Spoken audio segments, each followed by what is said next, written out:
అవుతుందంటే killer psycho Raj ఆత్మహత్య అనేది ఈ రోజు కానీ రేపు కానీ వినే అవకాశాలు ఉన్నాయి. అంటే పోలీసులు అతన్ని సీన్ రికన్స్ట్రక్షన్కో లేకపోతే ఆ దగ్గరికి తీసుకెళ్తున్నారు, లేకపోతే కోర్టుకు తీసుకెళ్తున్నారు. ఈ లోపల అతను పరిగెత్తిపోయి వీళ్ళని తోసేసి పరిగెత్తిపోయి చెరువులో దూకి చచ్చిపోయాడు అన్న వార్త వినే అవకాశాలు కనిపిస్తున్నాయి. ఎందుకంటే ఎన్కౌంటర్ అనేది కొంత ఇబ్బందికరం. ఇక్కడ ఆల్రెడీ కమిషన్ వేస్తారు కాబట్టి. కాకపోతే ఉత్తరప్రదేశ్లో ఇప్పటికీ ఎన్కౌంటర్లు చేస్తూనే అక్కడ కోర్టులు కూడా ఏం చేసుకోలేని పరిస్థితి. మధ్య కూడా ఒక సామాజిక కార్యకర్తను కూడా అక్కడ ఉత్తరప్రదేశ్లో చంపేశారు. కాకపోతే ఇక్కడ అది కాకుండా ఆత్మహత్య చేసుకున్నాడంటే ఈజీగా ఉంటుంది అన్న యాంగిల్లో చేసే అవకాశాలు ఉన్నాయి. అందుకనే దొరికినా కూడా ఇప్పుడు చాలా కొత్త విషయాలు కూడా దీని నుంచి బయటకు వచ్చాయి. ఈ రాజ్ కుమార్ అనే అతను 6 మందిని చంపాడు, 6 మందిని కాదు 7 మందిని చంపాడు అనేది ఇప్పుడు వస్తుంది. ఎందుకంటే ఒకసారి ప్యాటర్న్ చెప్పుకుంటే యాక్చువల్గా ఇతను ఒకప్పుడు షాబాద్లో ఈ అమ్మాయిల పక్కింట్లో ఉండేవాడు. ఎవరైతే విక్టిమ్ ఫ్యామిలీ ఉందో వాళ్ళ పక్కింట్లో ఉండేవాడు. యాక్చువల్గా తను డ్రైవర్గా పనిచేసేవాడు. అంతకుముందు కూడా ఇతనికి ఏంటంటే అనేక వ్యసనాలు ఉన్నాయి, ప్యాకెట్ ఆడటము ఇలాంటివి ఉన్నాయి. దాంట్లో అతను బాగా బెట్టింగ్లో వాటిలో డబ్బులు పోగొట్టుకున్నాడు. దాంతో తర్వాత కారు డ్రైవింగ్ చేస్తున్నాడు అని చెప్పి వాళ్ళ నాన్న అరుణ్ కుమార్ ఆయన కూడా మాట్లాడాడు. సో వాళ్ళు ఏం చేశారంటే ఇతనికి ఒక అప్పులు తీర్చారు, పొలం అమ్మి అప్పులు తీర్చి ఈ షాబాద్లో ఒక ఇల్లు కూడా కొనిచ్చారు. దాంతో కొంచెం కుదురుకుంటాళ్లే అనుకున్నారు వాళ్ళు. సో ఈ అమ్మాయిని, సరిత అనే అమ్మాయిని ప్రేమించి పెళ్లి చేసుకున్నాడు అతను. వాళ్ళకి 2 కొడుకులు, పరీక్షిత్ అండ్ దైవీక్షిత్, 4 ఏళ్ళు 2 ఏళ్ళు. సో అయితే అతనికి అమ్మాయిలు పిచ్చి మొదటి నుంచి కూడా ఉంది. ఇంతకుముందు కూడా కొన్ని కేసులు కూడా ఉన్నాయి. ఓవరాల్గా 2 కేసులు ఆల్రెడీ ఫైల్ అయినాయి. సో ఇతను పక్కింట్లో 17 ఏళ్ళ అమ్మాయి ఇంటర్ చదువుతుంది. ఆ అమ్మాయి మీద కన్నేసి అమ్మాయిని వేధించడం, అమ్మాయి కాలేజీకి వెళ్ళడం ఇవన్నీ చేస్తున్నాడు. దాంతో వీళ్ళు పంచాయతీ కూడా పెట్టారు. వాళ్ళ నాన్నకి వాళ్ళకి చెప్పారు. దాంతో వాళ్ళ నాన్నోళ్ళు వీళ్ళ ఫ్యామిలీని అక్కడికి షిఫ్ట్ చేశారు, దేవాలగూడకి షిఫ్ట్ చేశారు, దేవాలగూడకి. సో అక్కడ నుంచి కూడా ఇతను ఈ అమ్మాయి ఫోన్ ట్రాక్ చేయడం, ఈ అమ్మాయి ఇంతకుముందు కూడా ఈ అమ్మాయి ఇతని కోసమే కాలేజీ కూడా ఆపేశారు. కాలేజీ ఆపేసినప్పుడు కూడా సీసీటీవీలు పెట్టి ఆ అమ్మాయి రాకపోకలను చూసుకొని అవన్నీ చేసేవాడు ఇతను. అంటే ఒక రకంగా అబ్సెసివ్గా అమ్మాయి పట్ల ఇతను బిహేవ్ చేయడం మొదలుపెట్టాడు. సో ఎప్పుడైతే తర్వాత ఏదో పని మీద తల్లి కూతురు ఎక్కడికో వెళ్తే, ఎప్పుడు మే 16న తల్లి ఏదో పని మీద పక్కకి వెళ్ళినప్పుడు ఈ అమ్మాయిని వెళ్ళి చేయబట్టుకొని గట్టిగా తనతో ఎందుకు నువ్వు నన్ను అవాయిడ్ చేస్తున్నావు అది ఇదని గట్టిగా అడగడం, ఆ అమ్మాయి మీద దాడి చేయడానికి ట్రై చేయడం. ఈ లోపల తల్లి వచ్చి అతన్ని అడ్డుకుంది. అక్కడ గొడవైంది. దాంతో ఆ తల్లి ఏం చేసిందంటే వెళ్ళి పోలీస్ కేసు పెట్టింది.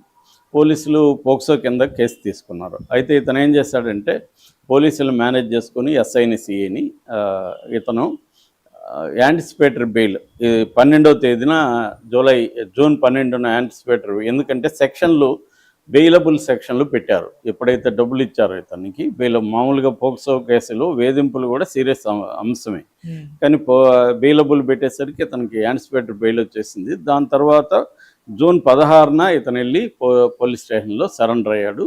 స్టేషన్ బెయిల్ ఇచ్చేశారు. దాని తర్వాత వచ్చి మొన్న 10వ తేదీ ఏం చేశాడంటే అక్కడ చేవెళ్ళలో ఒక సెల్ఫ్ డ్రైవ్ కారు రెంట్కి తీసుకున్నాడు. అక్కడ నుంచి వచ్చాడు. ముందుగా ఈ షాబాద్ ఇంటికి వచ్చాడు. దాదాపు 11 గంటల 5 నిమిషాలకి అక్కడికి వచ్చి వెనక నుంచి తలుపు తట్టాడు. వెనక నుంచి ఈ పాప వచ్చి తలుపు తీసింది. పాప తలుపు తీస్తున్నాగానే తల్లి లక్ష్మి ఆమె వచ్చి ఎవరు అంటూ వస్తే కానీ ఇమీడియట్గా తల్లిని కత్తితో పుట్టేశాడు. దాంతో వాళ్ళ బామ్మ రుక్కమ్మ అనే ఆమె లేచి వచ్చింది, ఆమెను పుట్టేశాడు.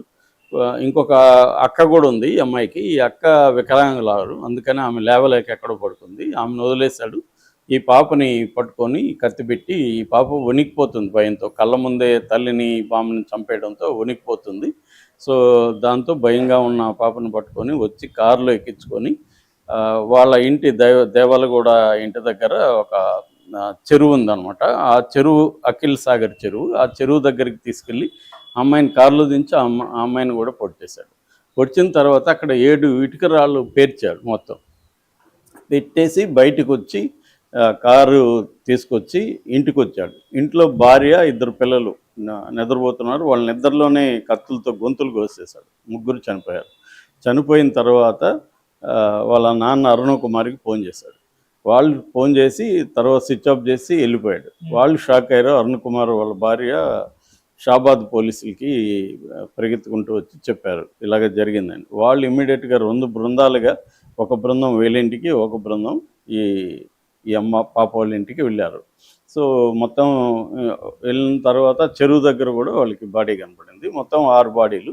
ఈ 7 రాళ్ళు ఎందుకు పెట్టాడు అంటే, గతంలో కూడా ఈ అమ్మాయిని బెదిరించేటప్పుడు మీ నాన్నని చంపేసినట్టే మిమ్మల్ని కూడా చంపేస్తానని కూడా బెదిరించాడంట. అంటే వీళ్ళ నాన్న 1 ఇయర్ బ్యాక్ చనిపోయాడు.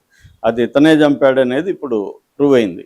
ఆ 7 రాళ్ళు అందుకే పెట్టాడు. సో ఇతను చేసింది 6 మర్డర్లు కాదు, 7. సో ఈ క్రమంలో ఏంటంటే ఇది పెద్ద ఇష్యూ అయింది. కలెక్టర్లు, తర్వాత మంత్రులు, మాజీ మంత్రులు వీళ్ళందరూ కూడా పోయి సబితేంద్రారెడ్డి లాంటి వాళ్ళు పరామర్శించడం, ఇది పొలిటికల్గా కూడా పెద్ద ఇష్యూ అయింది.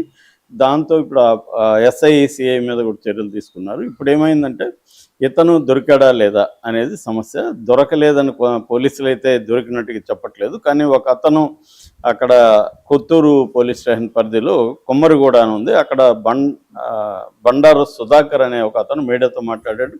నన్ను వచ్చి అతను మా జామకాయ తింటున్నాడు, నన్ను వచ్చి ఇక్కడ టిఫిన్ ఎక్కడ దొరుకుతుందని అడిగాడు. నేను చెప్పే లోపలే మఫ్టీలో ఉండి కొంతమంది పోలీసులు వచ్చి అతన్ని పట్టుకుపోయారని చెప్తున్నాడు. అంటే ఒక ప్లాన్ ఏంటంటే, అతను పోలీసుల అదుపులో ఉన్నాడు, అతన్ని ఎన్కౌంటర్ చేయాలి, ఎందుకంటే ప్రజల్లో పెద్ద వ్యతిరేకత వచ్చింది కాబట్టి ఎన్కౌంటర్ చేయాలి అనేది. ఇప్పుడు పై స్థాయిలో ఎన్కౌంటర్ చేయాలంటే రేవంత్ రెడ్డి స్థాయిలోనే అది నిర్ణయం తీసుకోవాలి. పోలీసులు సొంతంగా చేస్తే మళ్ళీ ప్రాబ్లం.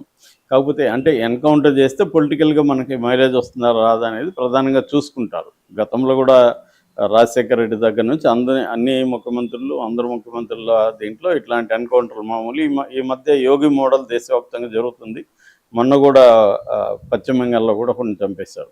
అయితే ఏమైందంటే దిశ కేసులో సజ్జనార్ వీళ్ళ మీద అప్పుడు ఎన్కౌంటర్లు ముగ్గురిని చంపేసిన తర్వాత కమిషన్ రావడం, సుప్రీంకోర్టు స్థాయిలో కమిషను పనిచేయడం, దాంతో వీళ్ళకి కొంత ఇబ్బందులు వచ్చాయి.